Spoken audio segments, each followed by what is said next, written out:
नमस्कार दोस्तों, आप सभी का स्वागत है आज की इस क्लास में। आज की इस practice set RRB group D के लिए है, जिसमें 25 महत्वपूर्ण प्रश्नों को लेकर आ गए हैं।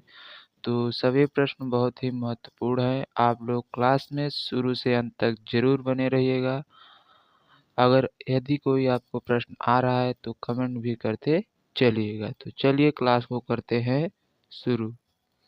आज का हमारा पहला प्रश्न है, भारतीय रेलवे की सबसे तेज ट्रेन कौन सी है? जो भारतीय रेलवे है, इसमें सबसे तेज ट्रेन कौन सी है? क्या राजधानी एक्सप्रेस है, गतिमान एक्सप्रेस है, वंदे भारत एक्सप्रेस है या फिर शताब्दी एक्सप्रेस है?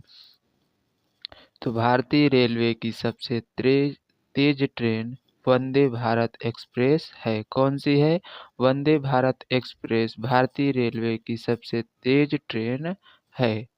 चलिए अगला देखते हैं। अगला प्रश्न हमारा है, भारतीय रेलवे का सबसे पुराना वर्कशॉप कौन सा है? जो भारतीय रेलवे है, इसका सबसे पुराना वर्कशॉप क्या चेन्नई है, मुंबई है, हावड़ा है या फिर मेट्रोपालम है? तो भारतीय रेलवे का सबसे पुराना वर्कशॉप चेन्नई वर्कशॉप है। कौन सा है? चेन्नई वर्कशॉप भारतीय रेलवे का सबसे पुराना वर्कशॉप है। चलिए आगे देखते हैं। अगला प्रश्न हमारा है, भारतीय रेलवे में पहली महिला ड्राइवर कौन बनी? जो भारतीय रेलवे है, इसमें जो पहली महिला ड्राइवर बनी थी वो कौन थी? क्या स्नेहलता श्रीवास्तव थी, सुरेखा यादव थी, बबीता कुमारी थी या किरण बेदी थी? तो भारतीय रेलवे में पहली महिला ड्राइवर सुरेखा यादव थी। कौन थी? सुरेखा यादव भारतीय रेलवे में पहली महिला ड्राइवर बनी थी। चलिए अगला देखते हैं। अगला प्रश्न हमारा है, भारतीय रेलवे की पहली इलेक्ट्रिक ट्रेन कौन सी है? जो भारतीय रेलवे है, इसमें पहली इलेक्ट्रिक ट्रेन यानी इलेक्ट्रिक से चलने वाली ट्रेन क्या डेक्कन क्वीन थी, दुरंतो एक्सप्रेस थी, डेक्कन एक्सप्रेस थी या वंदे भारत एक्सप्रेस थी? तो भारतीय रेलवे में पहली इलेक्ट्रिक ट्रेन डेक्कन क्वीन थी। कौन थी? डेक्कन क्वीन भारतीय रेलवे में पहली इलेक्ट्रिक ट्रेन थी। चलिए अगला देखते हैं। अगला प्रश्न हमारा है, भारतीय रेलवे का सबसे बड़ा कोच फैक्ट्री कहाँ स्थित है?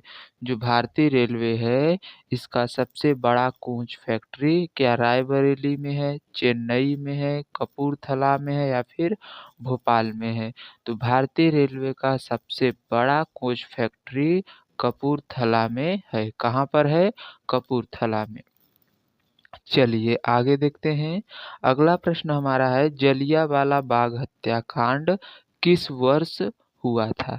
जो जलियांवाला नरसंहार हुआ था वह किस वर्ष में हुआ था? क्या 1917 में हुआ था, 1918 में, 1919 में या फिर 1920 में? तो जलियांवाला बाग हत्याकांड 1919 में हुआ था। कब हुआ था? 1919 में जलियांवाला बाग हत्याकांड हुआ था। चलिए आगे देखते हैं। अगला प्रश्न हमारा है, प्रथम विश्व युद्ध कब शुरू हुआ था? जो प्रथम विश्व युद्ध है यह कब, क्या 1912 में, 1914 में, 1916 में या फिर 1918 में शुरू हुआ था? तो प्रथम विश्व युद्ध जो था वो 1914 में शुरू हुआ था। कब शुरू हुआ था? 1914 में प्रथम विश्व युद्ध शुरू हुआ। चलिए अगला देखते हैं। अगला प्रश्न है, भारतीय राष्ट्रीय कांग्रेस की स्थापना कब हुई थी? क्या 1880 में, 1885 में, 1890 में या फिर 1905 में हुई थी? तो भारतीय राष्ट्रीय कांग्रेस की स्थापना 1885 में हुई थी। कब हुई थी? भारतीय राष्ट्रीय कांग्रेस की स्थापना 1885 में हुआ था। चलिए आगे देखते हैं। अगला प्रश्न है, महात्मा गांधी ने किसने? महात्मा गांधी ने पहली बार सत्याग्रह आंदोलन कहाँ से शुरू किया था? जो महात्मा गांधी जी थे, इन्होंने अपना पहला सत्याग्रह आंदोलन किस स्थान से शुरू किया? क्या चंपारण से, दांडी से, बारडोली से या फिर खेड़ा से? तो महात्मा गांधी ने चंपारण सत्याग्रह के नाम से अपना पहला सत्याग्रह आंदोलन बिहार के चंपारण जिले में शुरू किया था, नील खेती के विरोध में। चलिए आगे देखते हैं। अगला प्रश्न हमारा है, भारत में पहला ब्रिटिश गवर्नर जनरल कौन था? जो भारत में पहला ब्रिटिश गवर्नर जनरल का पद आया था, उसमें पहला ब्रिटिश गवर्नर जनरल कौन था? क्या लॉर्ड क्लाइव था, विलियम बेंटिक था, डलहौजी था या फिर कैनिंग था? तो भारत में पहला ब्रिटिश गवर्नर विलियम बेंटिक था। कौन था? विलियम बेंटिक भारत में पहला ब्रिटिश गवर्नर जनरल था। चलिए आगे देखते हैं। अगला प्रश्न हमारा है, भारत का सबसे बड़ा मरुस्थल कौन सा है? जो भारत में सबसे बड़ा मरुस्थल है वो कौन सा है? क्या थार का मरुस्थल है, कच्छ का है, गोबी का है या फिर सहारा का है? तो भारत में सबसे बड़ा मरुस्थल थार मरुस्थल है, जो राजस्थान में है। राजस्थान में और कुछ भाग गुजरात में तथा कुछ भाग पंजाब में भी फैला है। चलिए आगे देखते हैं। अगला प्रश्न हमारा है, किस देश को सूर्योदय की भूमि कहा जाता है? ऐसा कौन सा देश है जिसको सूर्योदय की भूमि भी कहते हैं? क्या चीन को कहते हैं, जापान को, कोरिया को या फिर थाईलैंड को? तो सूर्योदय की भूमि जापान देश को कहा जाता है। सूर्योदय की भूमि जापान को कहते हैं, क्योंकि सबसे पहले सूर्योदय जापान में ही होता है, इसलिए इसे सूर्योदय की भूमि भी कहते हैं। चलिए अगला देखते हैं।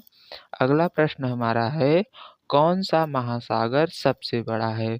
महासागरों में ऐसा कौन सा महासागर है जो सबसे अधिक बड़ा है? क्या अटलांटिक महासागर है, हिंद महासागर है, प्रशांत महासागर है या फिर आर्कटिक महासागर है? तो प्रशांत महासागर महासागरों में सबसे बड़ा महासागर है। चलिए आगे देखते हैं। अगला प्रश्न है, भारत में सबसे बड़ा जलप्रपात कौन सा है? भारत में जलप्रपात में सबसे बड़ा जलप्रपात कौन सा है? क्या जोग फॉल्स है, दूध सागर फॉल्स है, चित्रकूट फॉल्स है या हुगेनकल फॉल्स है? तो भारत में सबसे बड़ा जलप्रपात जोग फॉल्स जलप्रपात है। जोग फॉल्स यानी जोग जलप्रपात जो है वो भारत का सबसे बड़ा जलप्रपात है। चलिए अगला देखते हैं। अगला प्रश्न है, साइलेंट वैली राष्ट्रीय उद्यान किस राज्य में स्थित है? कर्नाटक में है, केरल में है, तमिलनाडु में है या फिर आंध्र प्रदेश में है? तो साइलेंट वैली नामक राष्ट्रीय उद्यान केरल राज्य में स्थित है। किस राज्य में स्थित है? केरल राज्य में साइलेंट वैली राष्ट्रीय उद्यान स्थित है। चलिए अगला देखते हैं। अगला प्रश्न हमारा है, भारतीय संविधान में आधिकारिक रूप से कितनी भाषाएं शामिल हैं? तो भारतीय संविधान में कितनी भाषाओं को आधिकारिक भाषा के रूप में मान्यता मिली है? क्या 18 भाषाएं हैं, 21 भाषा है, 22 भाषा या फिर 25 भाषा है? तो भारतीय संविधान में पहले तो 14 भाषाओं की मान्यता मिली, लेकिन वर्तमान में 22 भाषाओं को आधिकारिक भाषा के रूप में मान्यता प्रदान किया गया है। चलिए आगे देखते हैं। अगला प्रश्न हमारा है, संविधान का कौन सा अनुच्छेद आपातकालीन स्थिति से संबंधित है? संविधान का ऐसा कौन सा अनुच्छेद है जो आपातकाल की स्थिति से संबंधित है? अनुच्छेद 256 है, 352 है, 370 है या अनुच्छेद 44 है? तो अनुच्छेद 352 राष्ट्रीय आपातकाल से संबंधित है। चलिए आगे देखते हैं। अगला प्रश्न हमारा है, भारत के पहले राष्ट्रपति कौन थे? भारत जब आज़ाद हुआ तो उस समय जो पहले राष्ट्रपति थे, क्या डॉक्टर भीमराव अंबेडकर थे, राजेंद्र प्रसाद जी थे, जवाहरलाल नेहरू थे या सरदार पटेल थे? तो भारत के पहले राष्ट्रपति के रूप में शपथ डॉक्टर राजेंद्र प्रसाद जी ने लिया था। किसने लिया था? डॉक्टर राजेंद्र प्रसाद। चलिए अगला देखते हैं। अगला प्रश्न है, भारतीय संसद के कितने सदन होते हैं? भारतीय संसद में कितने सदन होते हैं? क्या एक सदन है, दो सदन है, तीन है या फिर चार है? तो भारतीय संसद में दो सदन होते हैं। कितने सदन? दो सदन। चलिए आगे देखते हैं। अगला प्रश्न हमारा है, भारतीय संविधान के मूल कर्तव्यों की संख्या कितनी है? जो भारतीय संविधान है इसमें कुल कितने मूल कर्तव्य हैं? तो क्या 9 हैं, 10 हैं, 11 हैं या फिर 12 हैं? तो भारतीय संविधान में मूल कर्तव्यों की संख्या वर्तमान में 11 है। 11वां मौलिक कर्तव्य जो है 86वें कॉन्स्टिट्यूशनल अमेंडमेंट सन 2002 के द्वारा जोड़ा गया था। मूल कर्तव्यों की सिफारिश सरदारपुर सिंह समिति ने की थी। 8 मूल कर्तव्यों की सिफारिश की गई थी, 10 मूल कर्तव्य जोड़े गए थे, लेकिन 86वें कॉन्स्टिट्यूशनल अमेंडमेंट सन 2002 के द्वारा 11वां मूल कर्तव्य संविधान में जोड़ा गया। अब वर्तमान में कुल 11 मूल कर्तव्य हैं। चलिए आगे देखते हैं। अगला प्रश्न हमारा है, कौन सा तत्व ऑक्सीजन के साथ मिलकर जंग उत्पन्न करता है? ऐसा कौन सा तत्व है जो ऑक्सीजन के साथ मिलकर यानी रासायनिक क्रिया करने पर जंग उत्पन्न करता है? क्या एल्युमिनियम है, तांबा है, लोहा है या फिर चांदी है? तो लोहा तत्व जो है वो ऑक्सीजन के साथ क्रिया करके ऑक्साइड बनाता है जो जंग उत्पन्न करता है। धीरे धीरे लोहा क्षरण होने लगता है। चलिए आगे देखते हैं। अगला प्रश्न हमारा है, प्रकाश वर्ष किसका मापक है? जो प्रकाश वर्ष है क्या यह समय का मापक है, दूरी का मापक है, वेग का या फिर चमक का? तो प्रकाश वर्ष दूरी का मापक है जो खगोलीय दूरियों को मापने में प्रयोग किया जाता है। चलिए आगे देखते हैं। अगला प्रश्न हमारा है, सबसे हल्की गैस कौन सी होती है? क्या ऑक्सीजन है, हीलियम है, हाइड्रोजन है या फिर नाइट्रोजन है? तो सबसे हल्की गैस हाइड्रोजन गैस है। कौन सी गैस है? हाइड्रोजन गैस सबसे हल्की गैस होती है। चलिए आगे देखते हैं। अगला प्रश्न हमारा है, दूध का पीएच मान कितना होता है? क्या दूध का पीएच मान 6.5 से 6.7 होता है, 7 से 7.5 होता है, 5 से 5.5 या फिर 8 से 8.5 होता है? तो दूध का पीएच मान 6.5 से 6.7 यानी हल्का सा अम्लीय होता है। 7 पे क्या होता है? उदासीन। 7 से नीचे जो होते हैं यानी जब 7 0 से बड़ा होगा तो क्या होंगे? इसके 7 से जितने भी वैल्यू छोटे होंगे वो अम्लीय होंगे और जो 7 से बड़े होंगे वो क्या होंगे?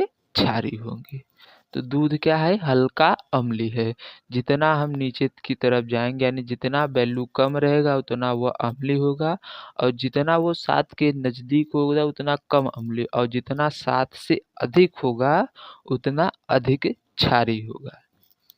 चलिए आगे देखते हैं। अगला प्रश्न हमारा है, प्रकाश का वेग सबसे अधिक किस माध्यम में होता है? तो प्रकाश का वेग किस माध्यम में सबसे अधिक होता है? क्या जल में होता है, कांच में, वायु में या फिर निर्वात में? तो इस प्रश्न का जवाब आप लोग हमें कमेंट बॉक्स में देंगे। ये आप लोगों के लिए होमवर्क है। तो आशा करते हैं आप लोगों को क्लास समझ में आई होंगी। क्लास कैसी लगी आप लोग कमेंट कर ज़रूर बताइएगा। अगर कोई डाउट हो तो कमेंट के माध्यम से पूछ सकते हैं, उसका समाधान हम ज़रूर करेंगे। तो चलिए मिलते हैं नेक्स्ट क्लास में, तब तक के लिए अपना ध्यान रखिए। जय हिंद, जय भारत।